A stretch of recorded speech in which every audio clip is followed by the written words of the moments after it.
আসসালামু আলাইকুম রহমতুল্লাহ। দেখেন অত্র বাংলাদেশটার ভিতরে তারা এই দল করে মিটিং মিছিল করে ভাঙচুর করে জ্বালাও পোড়ার করে এই দেশের ক্ষয়ক্ষতি করে জনসম্পদ ক্ষয়ক্ষতি করে এটাতে তারা শেষ নয়। কি করে? দেশ বিক্রি করে।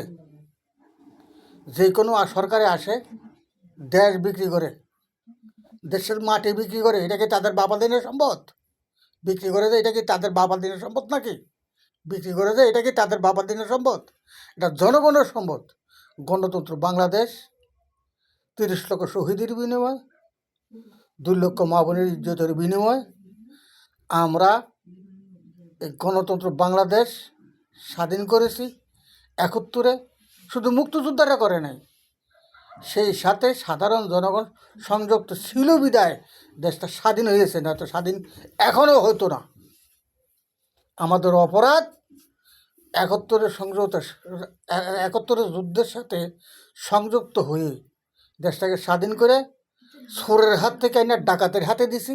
এখন ওরা দিনে দুপুরে আমাদের চোখের সামনে দিয়ে যা কিছু করতেছে, সমস্ত কিছু আমাদের দেশের সম্পদ নষ্ট করতেছে, জনগণের সম্পদ, রাষ্ট্রের সম্পদ। রাষ্ট্র দুর্বল, জনগণ দুর্বল, তারা একে পয়সাওয়ালা লোক। দেখেন যারা রাজনীতির দলগুলো করে মিটিং মিছিল ভাঙচুর করে, তাদের ব্যাংকে দেখেন ট্রাক ট্রাক ভর্তি টাকা, মিলিয়ন টিলিয়ন বুঝি না, এক একজনের কাছে ট্রাক ভর্তি ভর্তি টাকা। বিএনপির আমরাও দেখেছি, খালেদা জিয়ার আমরাও দেখছি, হাসিনার আমরাও দেখছি, এরশাদের আমরাও দেখছি, আমরা জিয়ার আমরাও দেখছি। এরা যে এই রাজনীতির দলগুলায় মেম্বার হইতে, ইউনিয়ন পরিষদের মেম্বার হইতে প্রধানমন্ত্রী পর্যন্ত জনগণের সম্পদ লুট করে, বিভিন্ন কৌশল অবলম্বন করে। এটা বাস্তব, সত্য সত্য সত্য সত্য। কারণ আমার বয়স বর্তমানে ৭২।